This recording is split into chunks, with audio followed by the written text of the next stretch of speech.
Hello guys, magandang umaga. Happy Friday sa ating lahat. Ayan, nandito guys, gumawa ako guys ng biko. Kasi alam niyo naman, Friday ngayon. At saka, eto na guys, luto na po ang aking malagkit galing sa rice cooker yan guys. So, ganyan ginagawa ko guys, ang pagluluto ng aking malagkit ay galing sa rice cooker. At syempre, eto na guys, hinintay ko na lang magiging sticky yung aking sauce at saka ilalagay ko na yung aking malagkit. Ayan, ganito lang guys, katampanan. May coconut na yan guys, yung nakita nyo puti-puti. Ayan, mekos-mekos muna tayo guys para sa ating pang merienda mamaya. At syempre, pamimigay ko sa dalawa kong kapitbahay. So, ganito lang guys, hindi ko naman ito mauubos. Magluluto ako at magbibigay ako ng kalahati sa ating mga tunay na kaibigan dito sa Singapore. Ayan guys, malapit na siya magiging sticky. Ayan, konting tiis na lang dorarat at tayo'y isasalang na yung ating malagkit. Ayan, maraming salamat guys sa mga sumusuporta at hindi nagsasawa akong mamahalin dito sa social media.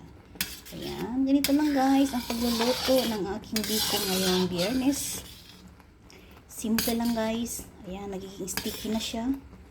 10 minutes more at isasalang ko na yung aking malagkit. Ayan. Ito lang natin ikot-ikotin guys para hindi masusunog yung ating sauce. Diba? Ayan. Ito na guys yung ating biko. Sinalang ko na.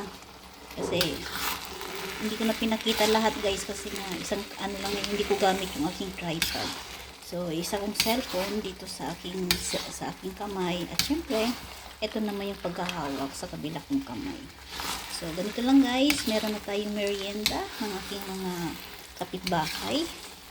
Ayan, mamaya-maya, ihahanda nyo na lang yung mga kape ninyo. At syempre yung guys, yung bago ko naman ito niluto, yung aking biko.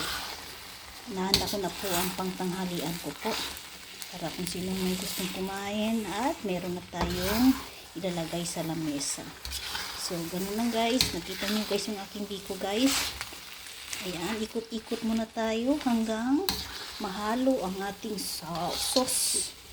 So, yun lang guys. Ito lang yung nilagay ko guys. Coconut lang at saka yung black sugar.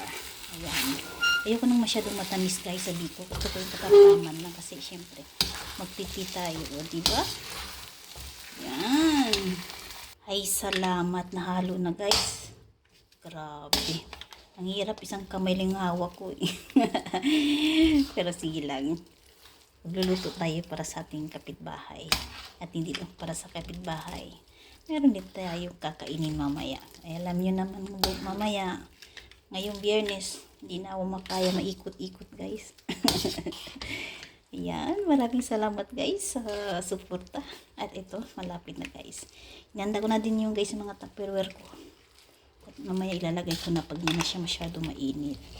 O, diba? So, ganun lang guys. Paraan-paraan lang tayo. Para mabuhay tayo sa mundo. O, diba? Maraming salamat guys. Ito na guys. Tapos na po ang aking biko para sa aming tatlo.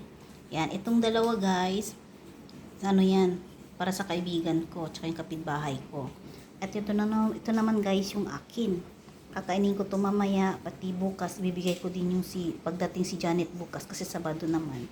So, ganun lang guys, maraming salamat sa suporta. Thanks for watching guys, bye bye everyone!